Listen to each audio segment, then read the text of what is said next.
Good afternoon, everyone. This is Sharon Morgan. I'm with the firm of Ellerby Thompson. This is sort of one of the replacement webinars, as I understand it, for our LGRMS presentations that we normally do earlier in the year across the state. And obviously, that didn't happen. So I hope that everyone that's listening, it looks like we have a big group, so that's fantastic. But I hope you all are doing well and mainly staying safe and healthy wherever you are, dealing with all the various issues that we have. I think we've all probably gotten a little accustomed now to some webinars or doing things via Zoom or, in some video format. But I will say that I do enjoy our LGRMS presentations when we get to come around and meet everyone. So there's no replacement for sort of meeting, you folks in person. I've done this for a long time, number of years with Ellerby Thompson, and have always appreciated the chance to kind of present to this group. And as Dan said, it's a little tough sometimes just speaking to a screen. We had some issues with the formatting in terms of the PowerPoint working. So Dan's going to graciously help me advance some slides as we go through here today. And again, I want it to be such that it's educational for you guys. And so please ask your questions, as he said. For those of you who have attended a lot of these kind of presentations that we've done in the past, I always have this subject generally whenever I'm speaking, wherever we are. And I say to people, this is not new information necessarily for those of you who have participated in the past, but it's really one of the presentations or topics that's critical that we do, every year, or at least every couple of years, as a refresher and a reminder kind of in this context of harassment. So as you can tell on your screen, we're doing sort of the guide to conducting workplace harassment investigations. And so, you may think, well, we've seen that before, done that before, and that's true. But, even me, as I sit here today, I'm currently in the middle of doing some investigations for companies that I don't do work for. And I remind myself every so often of some of these requirements. Let me tell you about 2 or 3 new things that have happened recently that really just kind of show the significance or importance of understanding kind of workplace investigations and really understanding the importance of doing them. I know sometimes we're all super busy, and sometimes it's hard to make time to do a number of things, including maybe a full investigation into an internal matter, for example. But there have been 2 or 3 things, and this will be in a handout I think that you guys will get later. I'll let Dan speak to that. I think he'll probably send it to you guys. But one of those has to do with the Governor Kemp's executive order, sort of the executive branch, if you will. It's significant, I think, just to share that, when the governor first took office, actually, one of the first things he did on that first day was he signed an executive order reflecting sort of his administration's commitment to preventing sexual harassment in the executive branch of the government. Now, obviously, that's not applicable to local government employers, but I think what it does is it shows the state acknowledging sort of the critical role of properly conducted internal investigation. So that was pretty significant. That was day one. That was followed actually probably a month later, I think it was, by the judicial branch.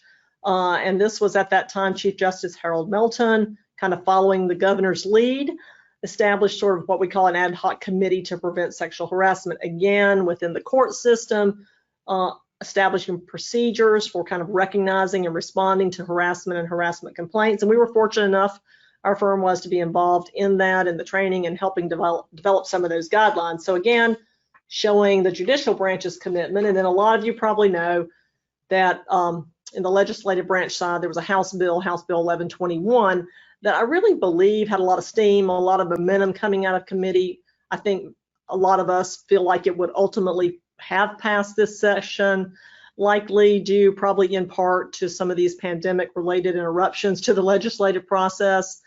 But again, in its current form, it actually creates a cause of action for sexual harassment, defined very much like Title VII that we talk about a lot, the definition of Title VII, Civil Rights Act of 1964. So it followed that format, and I feel like we will see that in the future. So I think just those 3 things combined show sort of this renewed commitment, this understanding, and certainly a commitment at the state level to the topic we're really talking about today, which is the importance of some of these workplace investigations. So that's just a little, additional overview of some things that have happened recently and sort of why we, again, one of the many reasons we're taking sort of a renewed look at this. So let's just talk. I'm going to go through these slides. I'm not going to read, obviously, every slide to you. You will have this information. There's a lot of information on each slide. And, kind of first and foremost, we always put this slide up that you'll see when Dan advances, called Introduction, kind of why do we do this? We'll see 2 or 3 categories or three or four reasons that we've put here. The first one, and you can keep moving that, Dan. The first one is the employer's commitment is critical. I say this in so many areas. For those of you who've been in, excuse me, training sessions with me, I think most everything we do, every policy we put together, and certainly any practical guidance like this, is only going to be as strong as our commitment really from the top down. And that's always something I typically kind of preach, as people may hear, but it really is important. Our commitment to this as a group is important.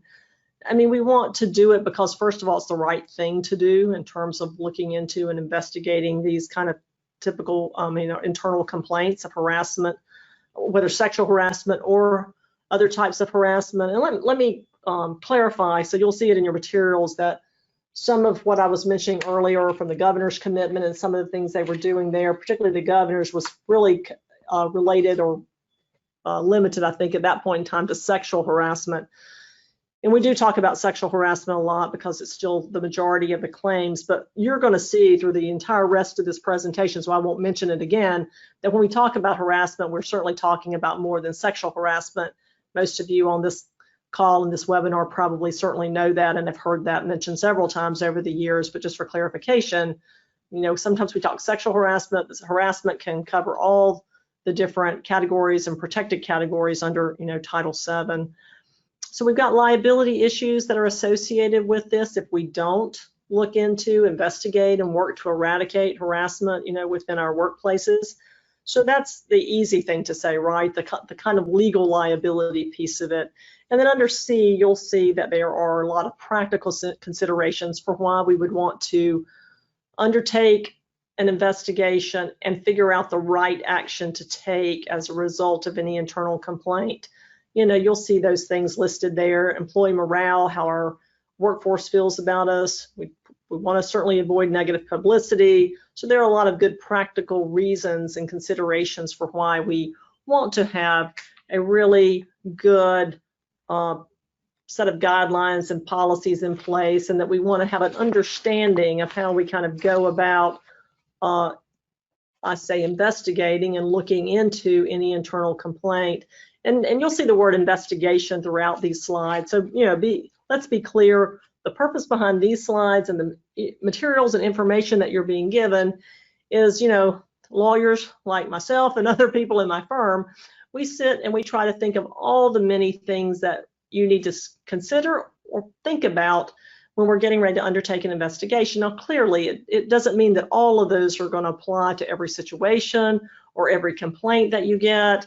So investigation is a word that people hear, and a lot of times they think, wow, that's a huge, enormous undertaking. It's going to take up so much of my time and energy. How do we have the resources for that? And there may be times that all that is really true, that it is going to be a fairly full-scale investigation, if you will. But investigation can also mean something different. And, if you get an internal complaint, we say, let's do an investigation. And that may look entirely different. If it's an issue between, 2 coworkers in the workplace, it may be as simple as,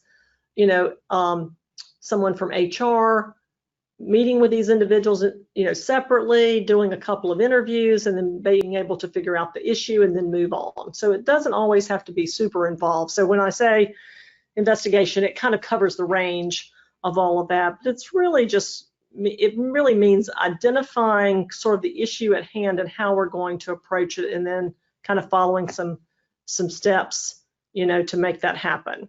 So let's kind of move ahead, like preparing a little bit for the investigation. You're going to see a lot of information as we kind of go through this. And I guess one of the first things that you want to do is select the appropriate investigator. Now, a lot of times we think, well, we have HR, so we'll just have someone from HR do it. And that's obviously a normal way to approach that, right? That's human resources role a lot of times. They are the appropriate group, probably have the most knowledge of policies, procedures, and other things like that that we're going to talk about in a few minutes. So we often think of human resources. think a lot of times, though, we don't actually think through the issues necessarily at the start to figure out who's the appropriate investigator. So we do have to think about things like conflicts of interest, either actual or perceived.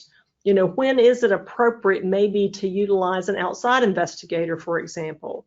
Not every situation requires an outside investigator. I am fully aware and cognizant of the fact that utilizing an outside investigator kind of creates a bit of a different dynamic, and it's also costly. So, you know, let's just be clear from the outside and from the start. I mean, an outside investigator means there's going to maybe be a cost involved that may be problematic for some of our, you know, our cities. And so I do understand that as well. But we want to make sure that our investigator doesn't have a conflict in the sense of any biases, again, actual or perceived.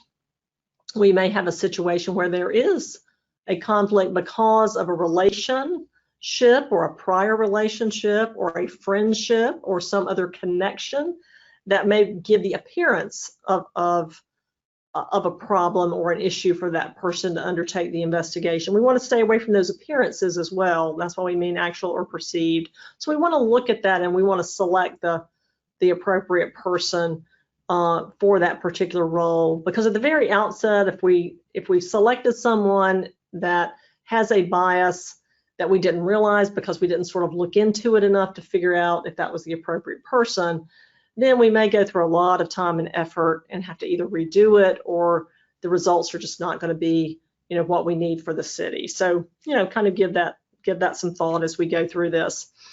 The other two bullet points, workloads, right? You'll see combination with trying to select someone who actually has the time and ability, but the time to manage an investigation. Again, we're looking at, you know, what we think is going to be entailed in the investigation. The last bullet point I think is really, really important to familiarity with the work environment. I know that just literally in the past couple of weeks, I was trying to give some advice to one of our cities about an investigation, and it just so happens that it was a situation that we determined that an outside investigator would be the appropriate way to go. So I was trying to give some advice on trying to find an investigator that we thought was appropriate under the circumstances, and some of these factors we're going to talk about in a few minutes played into that decision. But the last bullet point was something I thought was really important, because I had a lot of recommendations I could make, for example, for individuals who do a lot of work with like private employers. And, you know, most of the information we talk about is applicable either way, private employer, public employer. But as you guys know, you know, there's some very unique things about your work environment, whether public, whether city or county, right? There's a lot of things that you know, and one of the things we'll talk about in a little bit is the Open Records Act, for example. So you have to think through where this is going to go, because, you know, if it's a private employer, they get to keep all their records, you know, separate and confidential, for example, and not so, right, if you're a city or a county, as you guys are well, you know, informed about. So that's one of the considerations as well. This next slide, you can see it's balancing the need for a prompt investigation against the need for adequate preparation, as we say. Those are a balance. Yes, I'm sorry. What slide are we in, just so I make sure I'm on the right slide? You're on the right slide. Okay, very good. You're good. I'll tell you, and you know, I'll talk through them. I've got two separate things set up in front of me, so you're fine. We're in that section about, you know, back and forth. We're in B, 2B, you're fine. So this slide kind of speaks to the significance of we need to be prompt. You know, if you've had to deal with this before, or lawyers on this, the whole thing is like, gosh, we've got to do this as quickly as we can.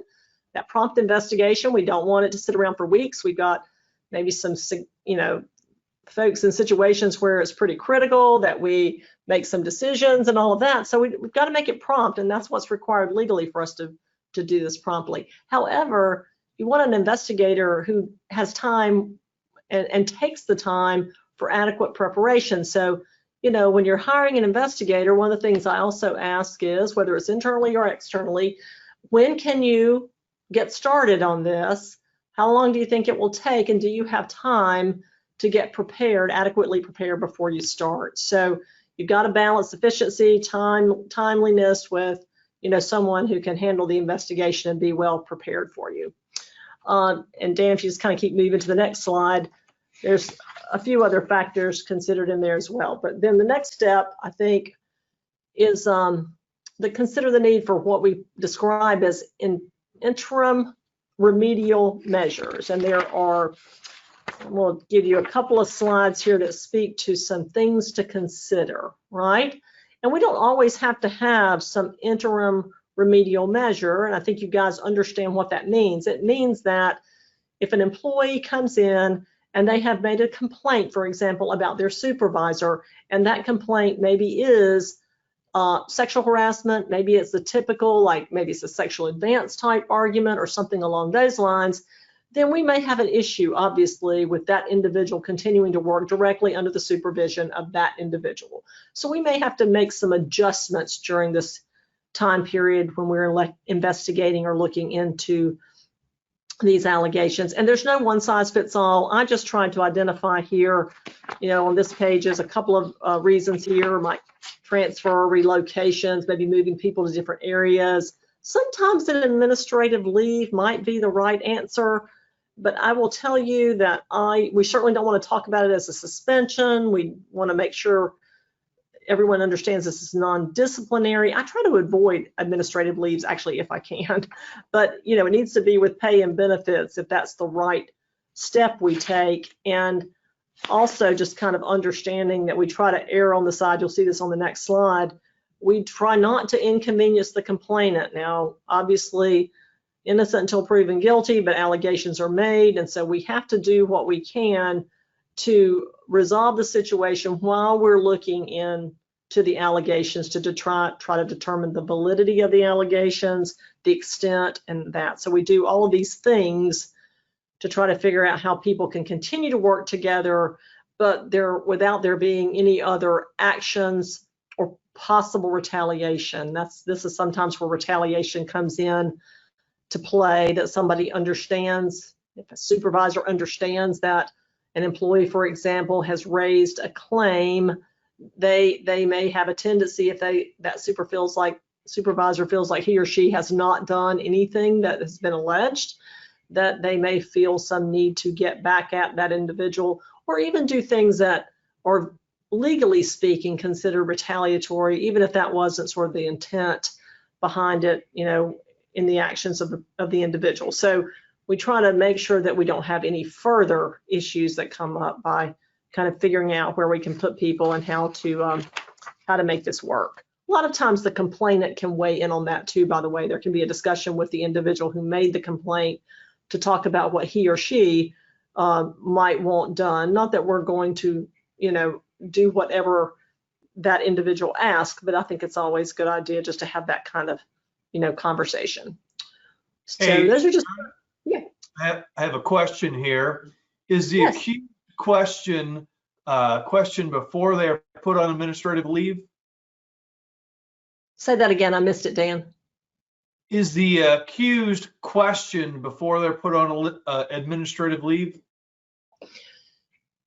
I think the accused, well, maybe in certain situations, but I'm guessing probably not. If we have a situation at the very beginning, let's say, for example, that we feel like, maybe the example I just described, that we feel like, gosh, they really do need to be separated, and the only way we can do this is to ask the accused, or to tell the accused that we're letting the accused be on a paid administrative leave for a few days just while we sort this out and get this investigation taken care of.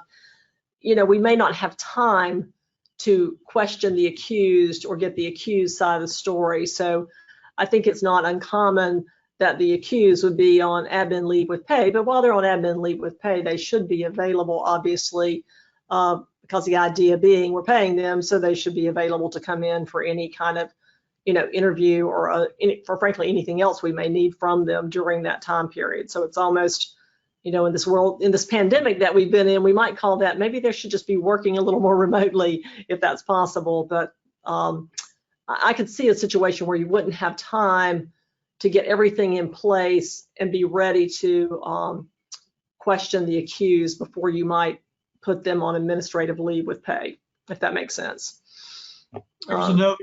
Here's another question, Sharon. Would administrative leave be reasonable if one One's work is small office where you can't transfer or relocate, but the question would be, who would you allow to go on administrative leave, the complainant or the accused? So answer to the first question is yes. I think that is one of those situations where you have a very small office, not a lot of room to move people around, not some of these other options that we have. That may be your best option for one of these individuals to have administrative leave with pay. Legally speaking, we always try to err on the side of not inconveniencing the person who raised the complaint. So in other words, we never want it to look like someone came forward, usually obviously in response to probably a harassment policy that we have in place. So the person is doing what we've asked them to do as a city or county. We've told them if they have these issues to please bring them forward. And if they're coming forward in that sense with their complaint, we don't want them to get the feeling that, well, you complain, now we're going to kind of make you go home and sit at home. So, you know, we would err on the side of keeping the complainant at work and sending the accused home. That's really where we would go first step, right? Now, I say that telling you right away that just because we're sending the accused home, it doesn't mean we believe the complainant over the accused. It's just that's better optically for a city or county when someone has come forward. Now, it may be that the complainant comes forward, raises that issue and suggests to you or says, I just, you know, if we say we're going to undertake a full investigation, the complainant may say, I'm not comfortable being here. I would really just not like to be around him or her until this is resolved, and may suggest to you that they would be willing, you know, to take administrative leave during this time period, for example. If so, I think that's fine. I would just get the complainant to sign a little statement or an acknowledgement that it's, you know, it's kind of voluntary at their suggestion, that this is something they, you know, felt. And you'll see this on like number 4 on your little slides, the next slide over, Dan. So if they volunteer for leave, then just have them submit some type of little request for that so that you have it in your file. That would be sort of our recommendation on that. That makes sense. And hopefully that answers the question. If not, please feel free to let me know. And each situation is a bit unique, as you can see from those 2 questions. Sometimes we have a very small employer where we don't have a lot of options, right, of what to do with people in these situations. And so sometimes we only have one choice, and that may be, you know, the one choice we have to exercise in that particular situation. All right, if no other questions there, I think sort of the next, yeah. Sharon, just one, if the complainant no longer works around the offender, would you still send the offender on administrative leave? Meaning if they're in totally separate areas, I guess is what you mean, and there shouldn't be any, if they are in separate areas, then I would say no, you don't have to necessarily send anyone home on administrative leave. I think you could have that conversation with both the complainant, and then you could have a conversation with the accused to explain that a complaint has been received, that we're going to investigate it, and that we are kind of, you know, they'll be given their chance certainly to understand what the complaint is about, to respond and all of that. But until that happens, and even during the course of the investigation, there is an expectation that they will sort of stay away from each other. They won't engage in any discussions. There will be no retaliation, that type of thing. And I think you're fine under those circumstances. I don't think you have to send one or the other home. As a matter of fact, I would hope for most employers, there would be a way to kind of separate or address the situation where you didn't have to send either one of them home in a way that's meaningful, of course. And I think that's probably one of those. If they're in totally separate departments or buildings or areas, then there should be a way to make that work. And then only if someone doesn't adhere to the guidelines we put in place, then you might need to send them home and maybe have some discipline, but that's a separate issue, you know, but should be able to work that out. Okay, and then I think sort of a couple more steps in preparing for the investigation. I guess sort of the next thing we would do is we've got an understanding of who our, you know, what the complaint is. It's come in. We've kind of identified sort of the investigator. We've looked to see if we need to separate people here. And I think although it may sound crazy to say this, the next step is probably identifying the issue to be investigated. And sort of next slide over, Dan. That may sound easy, but sometimes at first glance, it's not really. You will want to review the complaint and any relevant, maybe supervisory reports or other documents that may relate to the situation, okay? So this is really for the investigator, but a lot of times it's going to be the city or county and hiring the investigator, or maybe your city attorney, for example, or someone's going to have a kind of a conversation around what is it that we're asking this investigator to look into. Sometimes that's easy to see from the complaint, for example. You know, it may just be a specific incident that's happened or a series of incidents that have happened. It may be a specific person involved. Those are pretty easy. Some of the harder ones are when we get a complaint that, you know, is a little more general. It seems to be a little more broad brush in terms of, you know, maybe certain actions or events or things that are taking place. It may name more than one person. Then we have to sort of take a harder look at how we're going to kind of, I call it sort of framing the scope of the investigation, the parameters of an investigation. Some of you on this call, there are, you know, 100 people, it looks like. So some of you have no doubt had this experience where you think you're undertaking one investigation, and before you know it, it is a rabbit trail and it has expanded in ways that you didn't even think possible because, you know, things just keep coming up. So one of the things we try to do at the beginning is try to really figure out what is the complaint, what are we asking this investigator to do?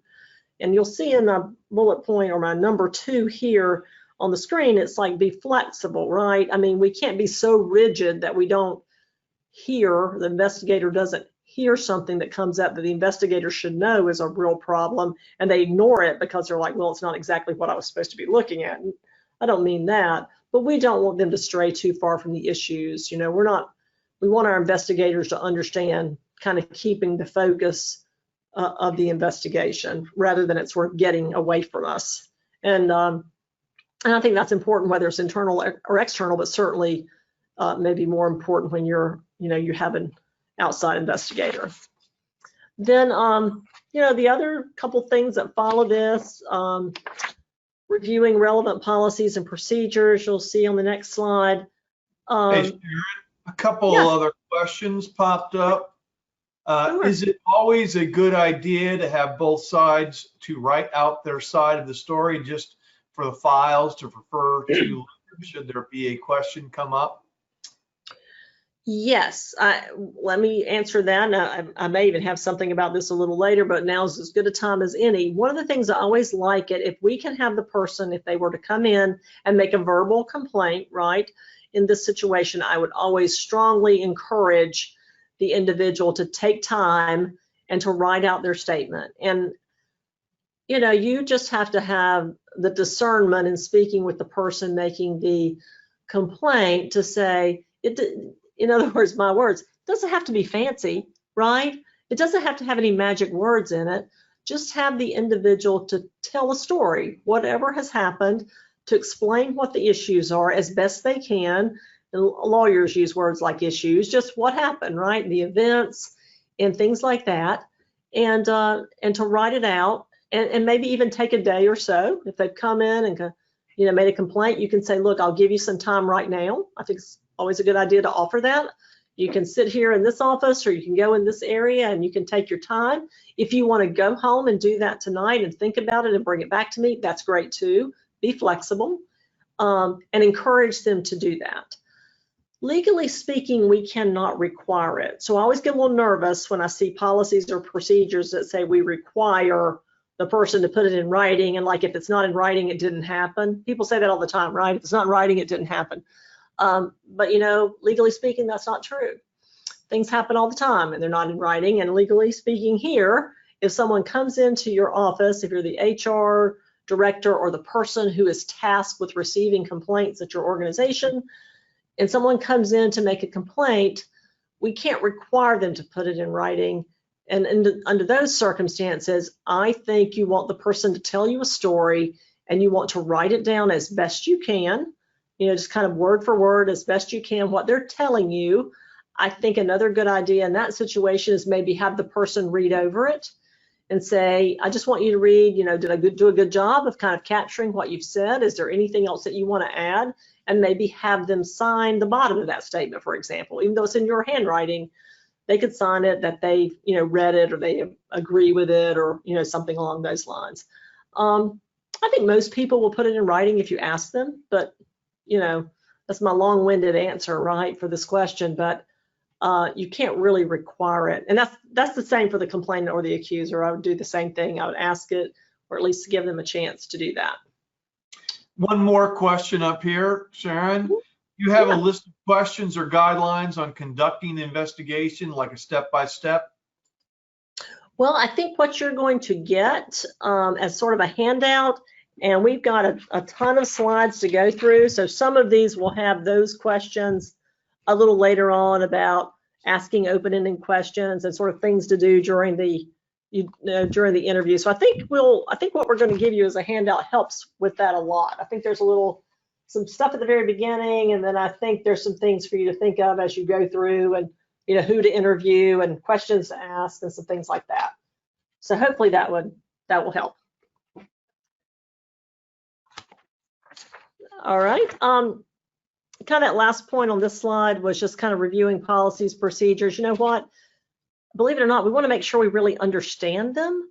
And I don't say that in a critical way. I say that in the way of someone who, like the rest of you guys, work every day, needing more hours than I've got, and not always having time to go through things as thoroughly as we all may want to. And most cities, counties have a lot of policies in place or procedures or SOP, regs, you see all these things.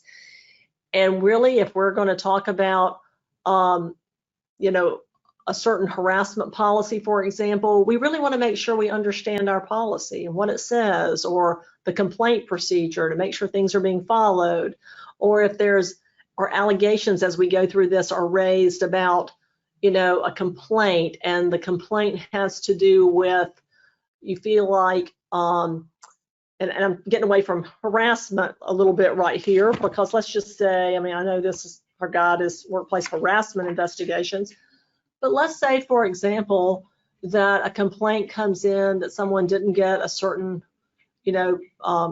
maybe promotion or other type of benefit, for example, during the employment process, and they say, look, we violated certain policies or procedures. These things had to be in place. This person had to, have worked so long. What policies are we talking about? What procedures are they referring to? And get the copies of them.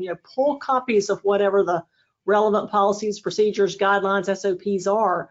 I'm a little old school here when I do my investigations, because I'll do a lot of it electronically for sure now, and everything's online, but I still pull together sometimes just a notebook, and I'll start at the very beginning with some very basic stuff, in addition to just the written complaint that I've been given and the parameters maybe that I've been given from the client.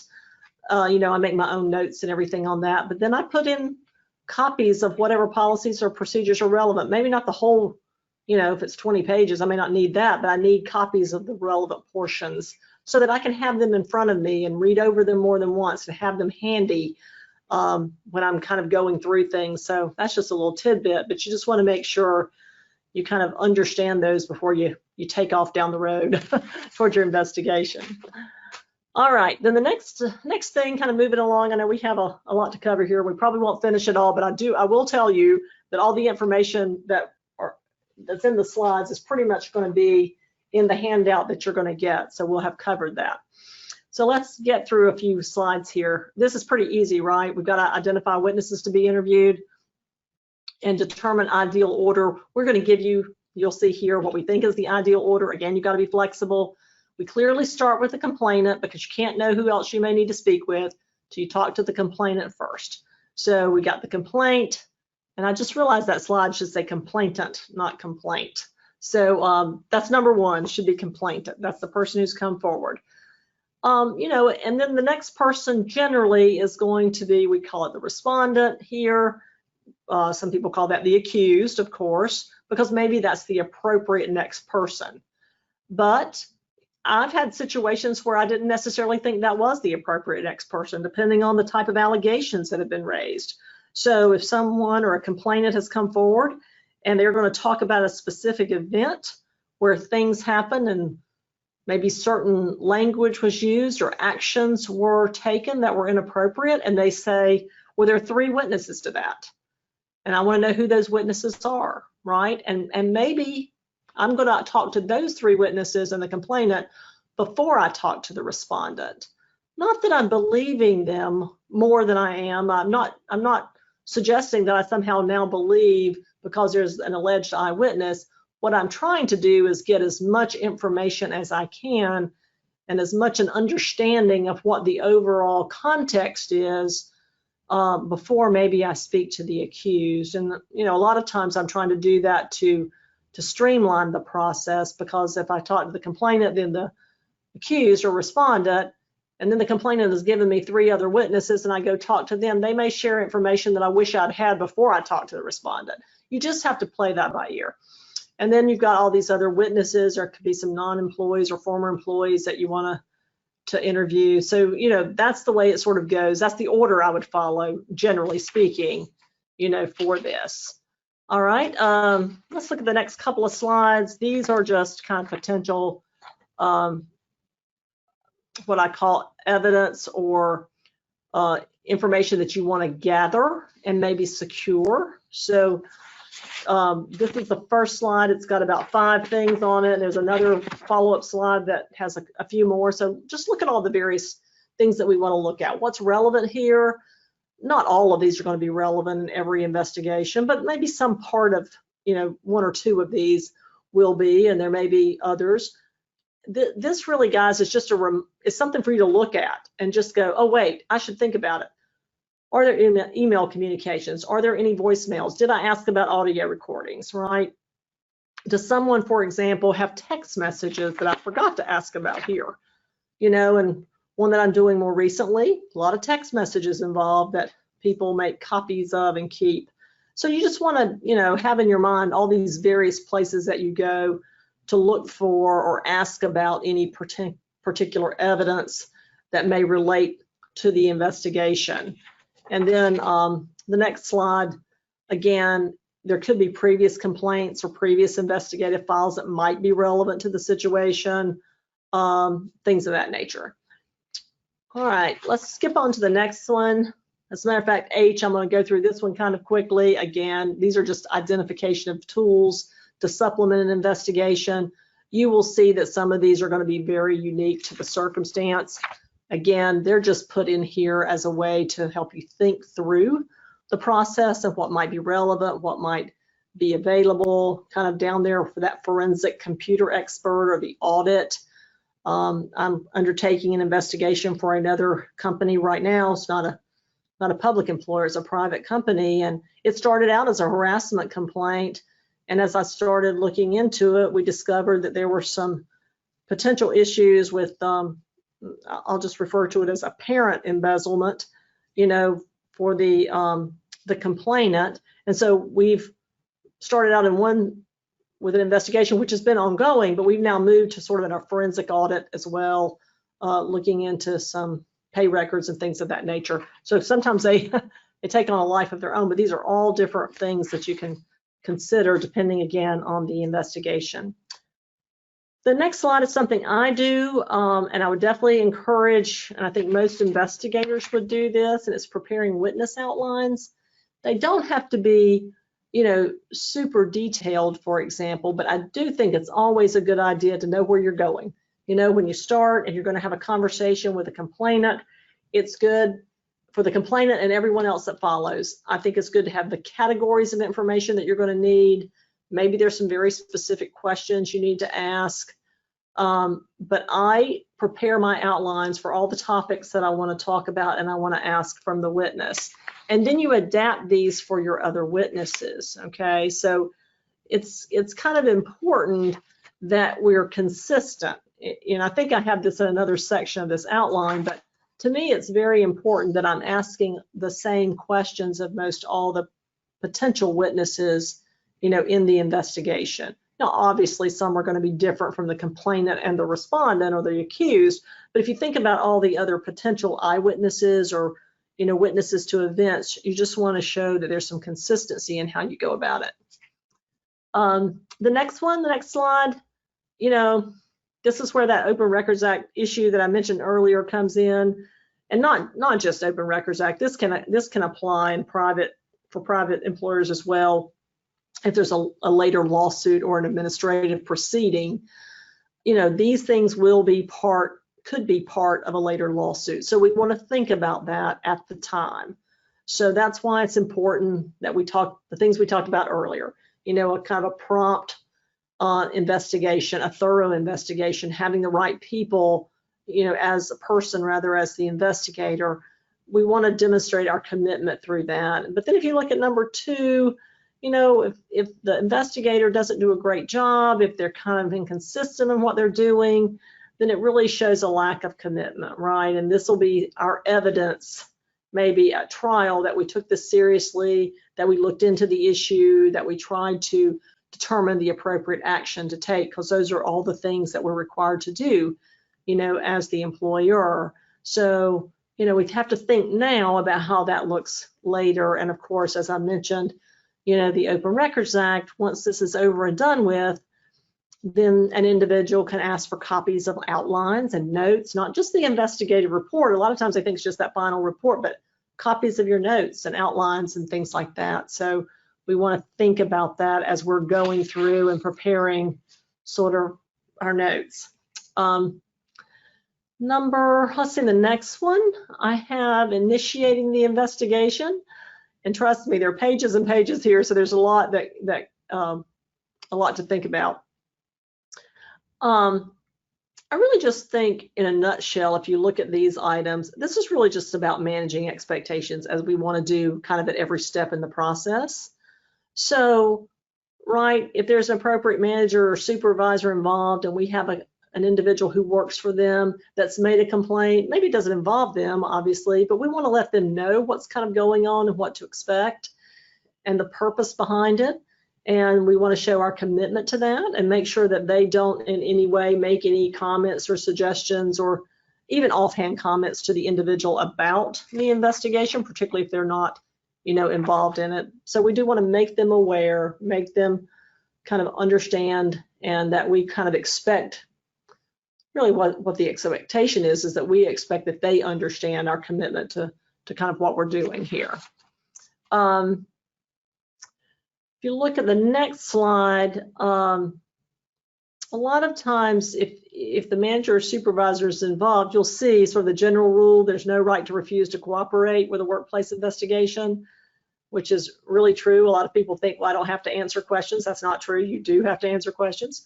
Or you can, there are consequences for not doing so. So we would like to know all of those things, obviously.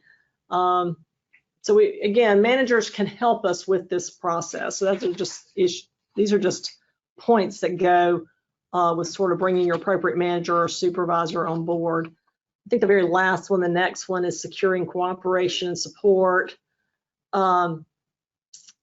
Again, this is the case whether the individual, with respect to the individual or the accused or anyone, right? For the complainant, you want to be sympathetic to any concerns they have, but we don't apologize for those. To a supervisor or manager who may express some hardship, if there's an ongoing investigation and we're having to pull people away to interview, or it's disruptive to, their department, we understand that, we sympathize with that, we'll work around it as best we can, but we can't apologize for having to do the right thing. Again, we've got to show that as a city or a county, this is the right thing to do. This is our policy, our practice. We're going to follow it. Again, trying to be understanding if there are issues, but we don't apologize for, quote unquote, having to inconvenience someone or something like that. If we make comments like that, it shows that we don't think it's very serious, right? So if I am going to investigate, or I am a person within the city, whether I'm a city manager, county manager, or someone in some position of authority, and I go to a supervisor and I let them know that a complaint has come out of their department and we're going to be investigating and this is how it's going to proceed, I can say that with explaining that, you know, pursuant to the city's policies, this is the guidelines we're following, we'll work with them. But if I go and say, gosh, I'm sorry to have to let you know I've received a complaint. I know this is going to be a real problem for you and it's tough enough, you know, with what we're doing now, but gosh, we have to do this. Totally different way of looking at it, right? I look like I'm apologizing for us having to do and follow our policies. And that's not the message we want to give. All right. If we look at the next one, I think we've talked a little bit about, let me see what the next one is, Dan. Let's move on over to the other slide. I want to maybe jump ahead here for a couple of minutes. Yeah, coordinating witness interviews. We talked a little bit about that, you know, how we go through that. Let's skip through that. We talked about sort of the way to do that. There'll be some follow-up interviews that you'll need. I think all that's fine. C, you'll see they're examining work sites. This is probably not going to happen too much, but don't lose sight of it, that there may be situations where you might not have thought about this, right? Well, let me go look at a workstation. If someone's complaining that, you know, this person's forever, you know, in their space or in their line of sight, is that really even possible, right? Can they do that? Let me go look and see where they work. Let me take photos if I need to, right? Let someone there tell me if, interestingly enough, after a complaint was made that something's been rearranged or changed, you know, which might be an interesting question, like, why was that done? You know, some of these things are all these pointers are things that have come out of years of the work we've done. And I realize, again, they don't apply to everyone, but just things to think about. The next one is conducting witness interviews. And I call some of this a little bit common sense, guys. You've heard me say that before. If you've been in some of my sessions, a lot of what we do, I say, let's use our common sense, right? Interviews should be conducted out of sight and out of the hearing of others, certainly. Sometimes we have to think about, where can we conduct interviews? Do we have the space to do that? Do we have a separate room, a separate building? I've conducted interviews at various places. I've had to do them in, I know we're in a pandemic, a little bit different, but, you know, off-site, at a private room in a restaurant. I've had lots of different places that I've gone to meet people, other offices, or, you know, maybe a city attorney's office or other offices that are available. But we want to be mindful of that. And no group interviews. It would be an unusual situation if we were going to do a group interview. Everyone should be conducted, each interview separately. We are trying to get that person's knowledge, information, observations, and his or her alone. You know, his or hers alone. We do not, I don't need someone who's talked to 3 other people and they've all come in jointly with the same story. No incident happens and everybody has the exact same story. So you want every person's individual knowledge of what they may have seen or heard. All right, the next one, conducting, let's see, this is making a record of each interview. Again, I don't need to read all this for you. Question on detailed note-taking. There are differences of opinion here. I'm a person, when I go to interview people, I do not record it because I don't want that kind of distraction, meaning I think it sometimes creates a chill on people when you put a tape recorder up. Is it the best evidence? For sure. I mean, it's a recording, it's exactly what people say, but it can certainly have a chilling effect on witnesses. I like to try to establish some rapport with the witness, and I'm very clear and candid about it that I am taking notes. And if it's just me, sometimes I'll take someone along with me, and that's a luxury if you can have someone to go with you just to take notes. That's fantastic, and that's the way I prefer to do it. So therefore, I get to talk, ask questions, probe a little while somebody else is taking notes. But if that's not possible, I am very clear with people that I'm not recording them, but I do need to take notes. And so I may have to stop for a second. I want to make sure I have good notes. And so people are usually very, they're very much okay with that. I think they're appreciative of it. And that's just a preference. That's just the way I do it, although I do understand that other people would prefer sometimes to do audio or video recordings. I just think that creates a little bit different dynamic that me personally as an investigator, I'm not always looking for.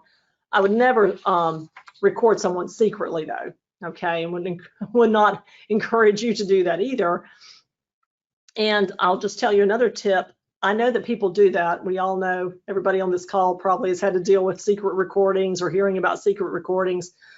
The one thing I will do with a witness is I will tell them that I'm not recording, and then I ask the witness, I say, look, I know that you have the right to record it, and they do in Georgia, and I ask specifically, I recognize your right, and I'm asking you if you are recording it.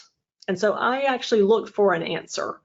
And you know, the truth is I'm either going to have them tell me they're recording me, or I'm going to have them lie to me if I find out later that they are. So that's sort of one of the things I do is I try to be very you know, polite and professional about it, and recognizing their right to do so, but then also asking them to confirm for me one way or the other if they are recording me.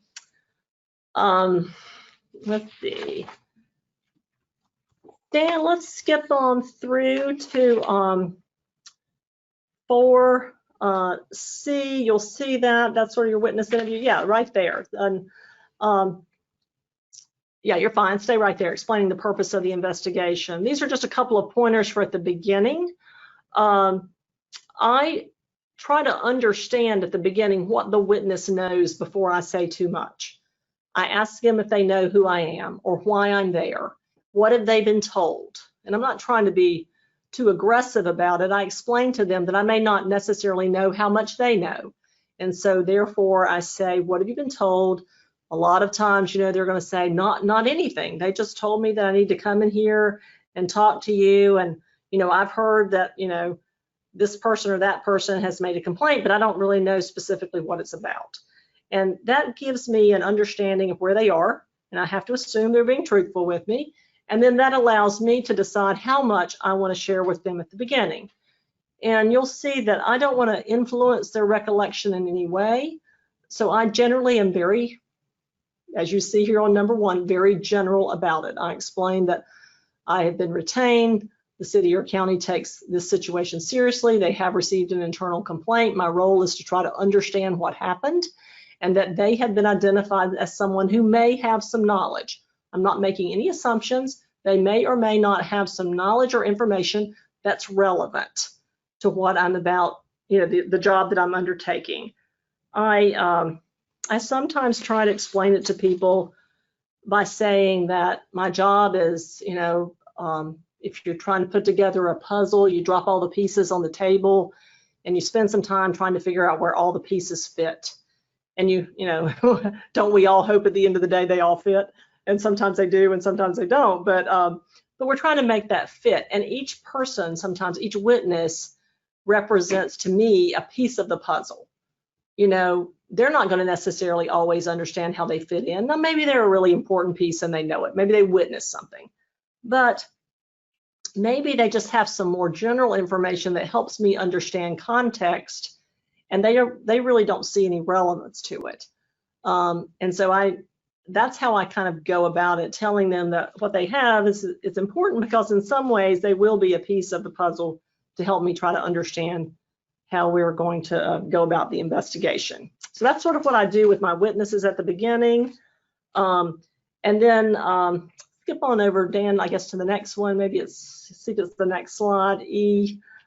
I do explain to them, and you'll see this in red on your slide, you know, the importance of their full cooperation, that is an expectation. It is both expected and required that they will participate and they will be candid and responsive. So I do let them know sort of the expectation there.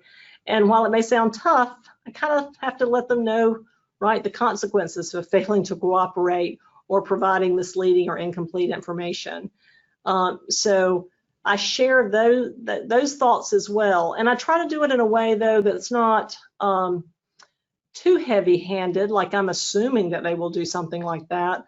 Again, trying to wrap it all in the importance of the investigation and making sure that we are providing, you know, a workplace that is free from any type of harassment, and what they have to share is important. And this is our expectation, that we will all collectively, you know, as a body, each employee, each person, do our part, you know, to participate and to keep our workplace the way it is. So those are just kind of important points. The next slide is something that I don't always do. These are best practices, recommended practices. You know, maybe have the person sign an acknowledgement to cooperate or verifying the information provided is true and correct. I've done that before, but I'm not going to sit here and say that I do that every investigation. I don't always have the person do that. I think it's a good idea and a good practice that you can do that. So, you know, a lot of times if I'm writing my own notes up or a statement, I'm not going to have that at the time. Depending on the witness and the significance of the witness, I may want a statement from that witness later. So that may be a way I go about doing that, having them put together a statement or preparing a statement for them to look at. Let's skip over. Let's go to G, because I think G is kind of important here. And that's appearances of favoritism and bias. Sometimes, I mean, this is never going to be, I don't think, overt. I don't think people do this, but as an investigator, if you're doing the investigation, you know, we definitely want to have a professional tone. I try very hard, as you've heard me describe now, to put the witness at ease, because I want the person to be comfortable and feel good about, you know, telling me what's been going on. So I don't want them to be defensive anyway, and I don't want to, you know, restrict their candor as well. But I certainly don't want to give any appearances of favoritism or bias. And so we've got to sort of maintain that middle ground. And this sort of goes back to the very beginning about selecting the person, right, that we talked about a little bit to do the investigation. And 3 and 4, right? 3 makes sense, of course. We don't want to be confrontational with people. I mean, we may have someone who's already afraid enough to be there. They may have a hard time kind of articulating that. They may want to be people who don't want to be involved, right? So, you know, we have to kind of handle that gently. 4th is one that may be harder sometimes than you think, avoiding agreeing or disagreeing with witnesses during interviews. And sometimes that isn't overt. That means when somebody's explaining something, you find yourself kind of nodding or shaking your head. That gives the appearance that you agree with what they're saying, right? And it can be a similar thing if they were saying something that was in the negative, right? And you're giving a nod or a head or some facial expression that may act like you're agreeing with them when maybe you're not meaning to do that. And that's especially if we know people, you know, if you know someone really well that you're interviewing, that's a little bit harder thing to do sometimes. So we have to make sure we're very aware of our kind of body language, but also sort of the non-verbal cues that we may be giving off to folks when we're in the midst of our interviews. The next slide was what I mentioned earlier. It's just kind of consistency in your interviewing techniques. And you have to have flexibility for what you hear, but what you want to have happen at the end of the day is that you've treated each witness the same, you've asked roughly the same questions or types of questions, and that the process was similar, you know, for each of those. So that's kind of the important part there. And now we're running up against time. If you look at the next slide, to someone's earlier questions, we're just trying to give some examples of kind of how to avoid leading questions or suggesting questions, kind of ways to go about asking, some follow-up to sort of pin people down, because sometimes people answer the question and we're so focused on that answer that we don't think about, oh wait, I should follow up on that particular question. So these are just some tips and suggestions for, you know, how to kind of go through and ask the questions that you need. Dan, you want to tell me about time here? I mean, I can keep cruising through here. I don't know if you've got a hard stop. Can you hear me, Dan? All right. Well, maybe stop. Sorry, I was on mute. No, that's okay. We can continue going. I have a few questions if you want to take a little break from the presentation. Sure, absolutely. How back can a local government look into or investigate a case? The question was, how far back can they go? Yeah, is there a time period that you can't go back farther from a complaint? I don't think that there is, in the sense, a time period that you can't go back. I mean, there is certainly a time period within which people have to bring certain claims based on certain events. But I think that, this is one of those that we answered a lot, particularly when we're doing some of our seminars at the very beginning of sort of the hashtag Me Too movement, kind of looking back, because a lot of those complaints really relate to behaviors that some were more recent and some were, years earlier.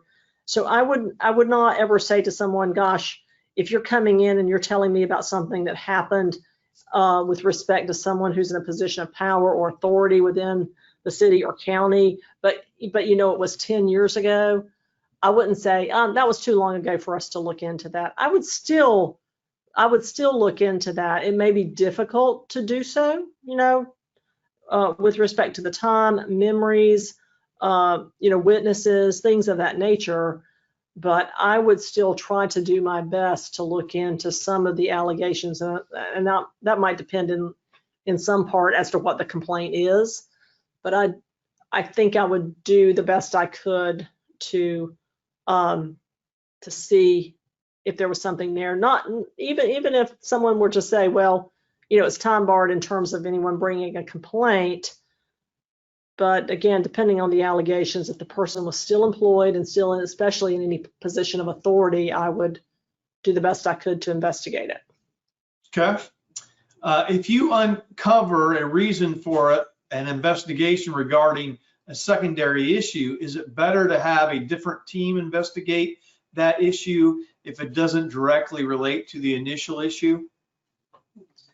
Right. So let's say yes, I think I understand the question. During the course of an investigation, you uncover another issue that maybe not even related to that.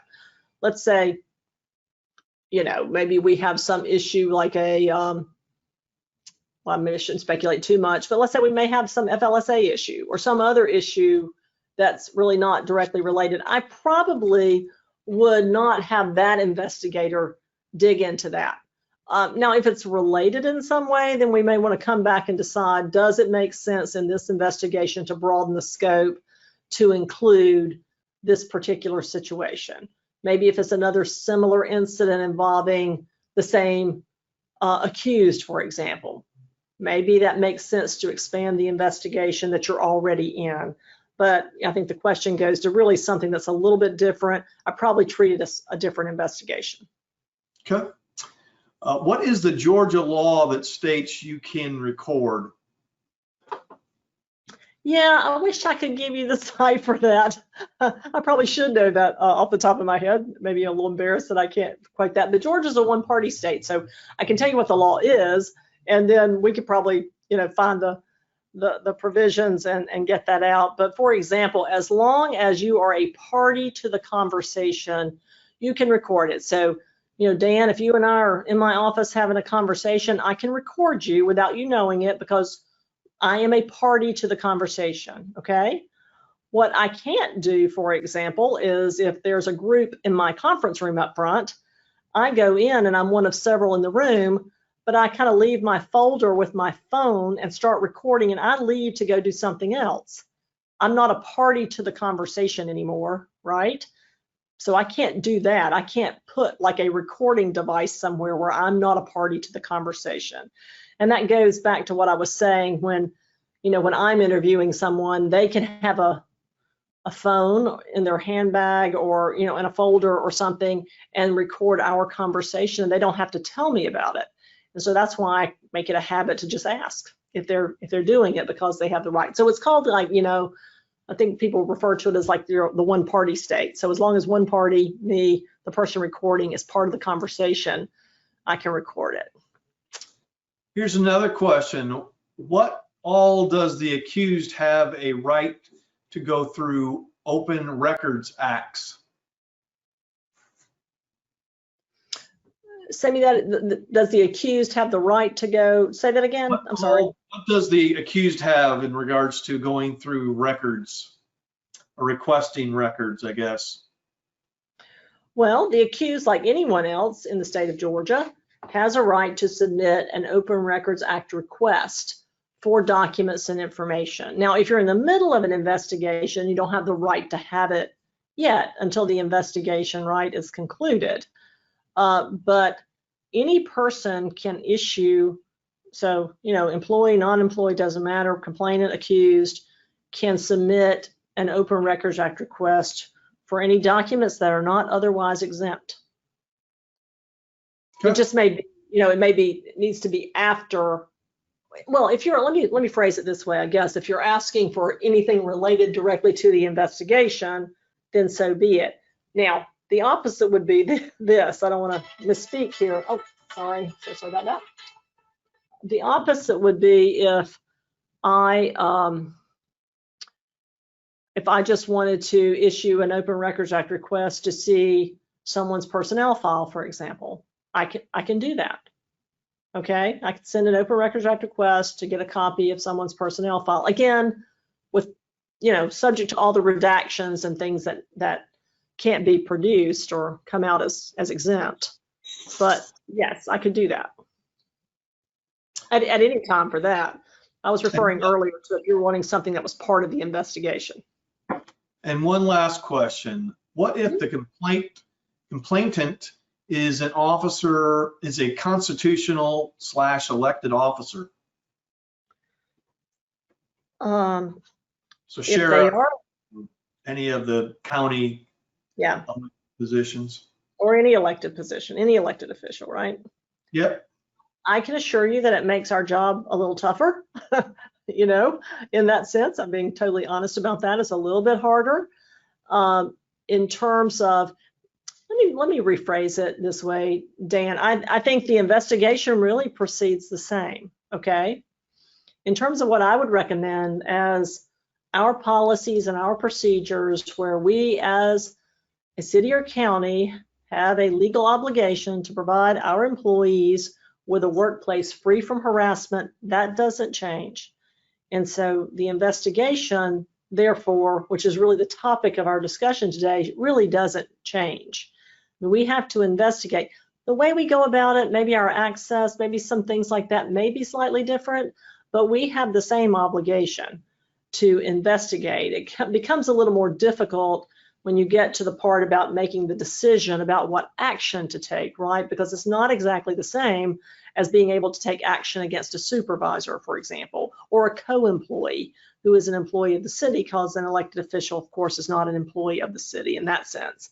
So the difficulty really more comes at the conclusion of the investigation and then using the findings to determine how what action is appropriate and what action can be taken. So it's probably the best way I can answer that. I think from an investigative standpoint, I would proceed as much as I could along the lines we've discussed.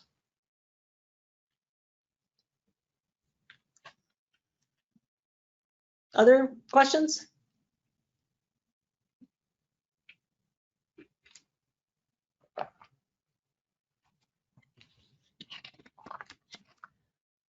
All right. Sorry, I put myself on mute again. So that's all the questions we have at this time. At about 11 after, is there anything we can do, any critical things you think within the remainder of the presentation, or is there something you can close with? I think I was getting toward the end. One of the things, if you will go over a couple of slides right now, this to me is one of the things that's really important. Yeah, go back to L, you were right where you were. Go back one. It's the one about instructing witnesses not to discuss with their coworkers. Now, I will tell you, I know how hard this is, and I know that sometimes it falls on deaf ears, but I cannot impress upon you enough to tell people that, confidentiality is really necessary to the integrity of the investigation, as we put here, and we expect that they will adhere to that. I say that knowing sometimes that people can't wait to leave the room I'm in and start texting somebody else about what I'm saying. I'm sure. I know that happens. I do the best I can to explain to them that they are really what they always do in this regard. They don't think about it that way. They impede the process by taking away that person's ability to come in and share his or her story without it being biased in some way, because it's going to be biased if the coworker comes out of meeting with the investigator and proceeds to go tell the next witness whose turn it is exactly what the investigator's asking, and here's how I answered, and I think this is important. it really cuts against the process. So, I try to really stress that. And I think some of the miscellaneous considerations that are next are just things that hopefully would help you as you're thinking through things. The interesting thing when you're the investigator is sometimes the employees like to ask you lots of questions too. And I always try to, again, in the spirit of trying to establish a rapport with the witness, I will tell them that I will answer their questions if I can. But a lot of their questions, obviously I'm not going to answer, because my job is not to answer questions. My job is to gather information from individuals and not provide it, because I also don't want to taint the investigation in any way. Another thing you'll have an issue come up frequently is I want my attorney to be present. Even sometimes when people are just the witness, just a basic witness, they get nervous or something and they want to know if an attorney or some other representative can be present. They don't really have the right to that, at all. But I do know that some places, some cities, some counties, have a different view in the sense that they really don't mind if someone brings a representative in, as long as they're quiet, right? As long as they don't impede the process or speak to the process, but they really don't have the right to do that, and I certainly don't recommend it. I think one of the things I always do at the end of my interviews with witnesses, I always ask them if they would be willing to give me like a number where I can reach them, either maybe direct dial at work or a cell number. I promise them that I'm not going to bother them just needlessly. What I'm doing there is I'm trying to make it easy to follow up with any question or two I may have. When I've gone back, I've looked at my records and there's always that one question I wish I had asked, or I get information from someone else, on a topic that I think this person may know about, but it didn't come up in our conversation. So follow up, that makes it easy for you if you kind of do that, some things like that. Probably the last thing I can leave you with that I think is critical is last couple of points. It's under N, is the explaining the prohibition on retaliation. A lot of times, we have an underlying claim that we can work through, and it may not, there may not be a lot of validity to it, but then we have someone who decides to take retaliation after the complainant files a complaint. I mentioned that earlier, and I can't mention it enough that it is so important for people to be patient and not to undertake any action that can be perceived as retaliatory, particularly against the individual who raised the complaint, because retaliation claims stand alone. You don't have to have a good or a valid underlying claim for somebody to come forward and make a retaliation claim. So it's really, really important. Most places now, the retaliation policies are separate. There's an entire separate section on retaliation. And so it's very, very important that people let the process take place and let the investigation go forward without trying to, intimidate or do anything toward any witness or even the, complainant in those situations. And then one other thing that I want to point out that I see, and I saw this most recently in looking at sort of some findings after an investigation. A lot of times investigators, this goes a little bit to the scope we talked about earlier. A lot of times, investigators kind of forget that their job is to make findings. You're actually asking them to make factual findings usually. You're not asking them to make legal findings, as it says at the top of the screen. I don't want my investigator to make a finding or issue a report that says, well, the events do not violate Title VII, because that's not what I've asked them to do. I've asked them to determine what happened, and I'm looking to see really if those events violate my policies or my procedures. Now, they may ultimately violate Title VII or not violate Title VII, but that's a really high standard. I can make a determination and issue discipline if needed based on a violation of my policy. It doesn't have to be illegal under like Title VII or some other law. But a lot of times when I look at reports or even, other types of findings from cities or counties, I'll note that they go to the ultimate issue, like it's not illegal. There was no finding of illegal harassment, for example, as if there could be like non-illegal harassment, but it could be harassment that violates a policy. So, be careful of that. And I say that even if any of us are the ones who are, undertaking the investigation and writing it up. What we're really looking to do is see if our policies have been violated, and that's really what we need to know. So keep that in mind as well. And I think that's probably all. I mean, you can see some of the other remaining slides or a couple of other pointers for you, hopefully in helping you kind of figure out how to maybe write up your findings or things of that nature. But if you have questions, I'm happy to answer any other questions you have. I know that you all probably have other work you have to do as well, but I'm here, so I'm happy to answer any additional questions, Dan, if you have any. No questions at this point in time. Thank you, Sharon, so very much. I think everybody enjoyed it and learned a lot. Again, if you do have questions, don't hesitate. You can always send those to me and I'll forward those to Sharon. I will be sending out the recording, the PowerPoint presentation, and handouts that Sharon provided to me a little bit later today, as soon as I can download it and put it on our YouTube channel. So Sharon, any final comments? I don't think so. I like I said, if there's anything that you guys need or any questions that come up, please, I'm happy to help answer those questions for you. We always so appreciate, as I said at the very beginning, I'll end that way too, just the relationships we have working with a lot of you. It's a real pleasure for what we do, and we thank you for that. And Dan, thank you for always allowing us to participate and be part of LGRMS. We really appreciate it. No, thank you so much. I will let everybody go. Thank you and have a great rest of the day. Thanks, you guys.